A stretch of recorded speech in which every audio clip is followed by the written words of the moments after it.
Sana lang, Lakay. Arrest number 14. Let Narciso please come in. Miss Let.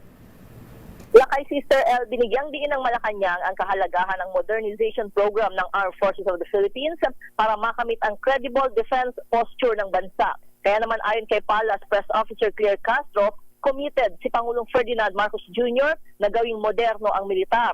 Sabi ni Castro, gusto ng Pangulo na mabili ang mga kinakailangan para sa AFP modernization.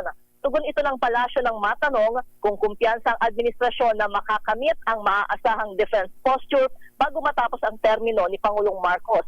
Una rito, sinabi ni AFP Chief of Staff General Romeo Browner Jr. na ikinukonsidera ng Pilipinas ang pagbili ng karagdagang missile systems. Tugon ng Malacanang, ang plano ng AFP na kumpletuhin ang Horizon 3 ng modernization program ay nakasalalay sa aaprobahang pondo ng Kongreso. Miss Let, alam natin na bibili tayo ng 20 fighter jets mula sa Amerika. Kailan man tayo bibili ng submarine?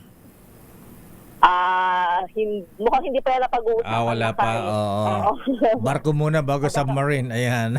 Oo. May mga nakalinya Lakay, di ba may tinatawag nga doon sa ilalim ng AFP modernization na Horizon 1, Horizon 2, at ngayon ay yung Horizon 3 na sila. So, abangan natin kung ilang horizon ba ito para makumpleto ang AFP modernization. Ayan, o nga pala, Apo Presidente, ayan, bilang Commander-in-Chief, General Browner, ha? Abay, sino ba yung may advice ang isang retired pilot ng Philippine Air Force? Abay, baka excited tayo masyado sa pagbili ng fighter jet sa Amerika.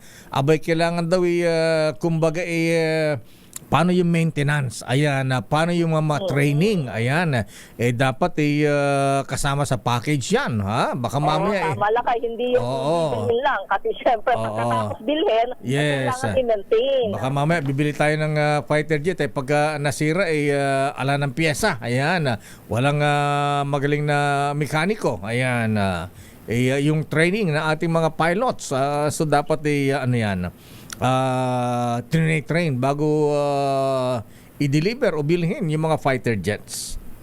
Kasama naman siguro yan Lakay sa pinag-aaralan ng AFP para dito sa ilalim nitong kanilang modernization program. At kailangan yung spare parts, ha? Baka yung spare parts na parang Toyota nabibili sa bakery, mga ganun. Yung madaling hanapin para anytime may available. Hindi pahirapan ang pagbili ng pyesa. Di ba, Mr. Cesar Lee? Ayan, kasi nung araw daw, sabi sino nga ba yung nagbigyan ng suggestion na ganyan?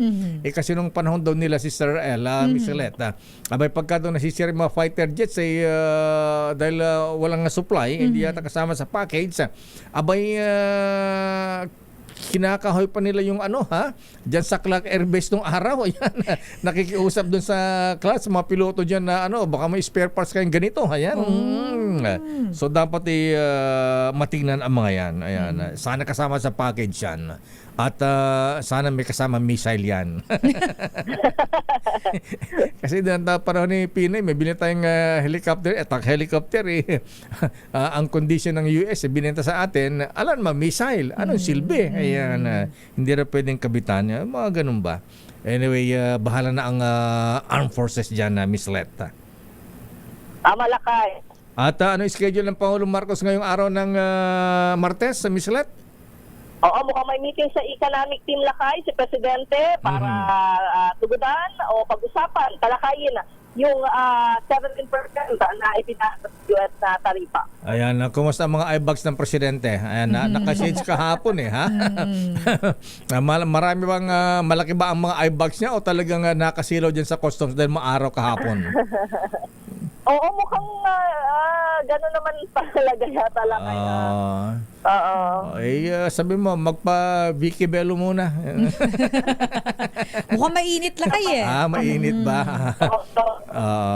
Akala ko malaki eyebags tinatakpan. Ayan. Okay, maraming salamat, Miss Let. Balik sa inyo Lakay at Sister L. Good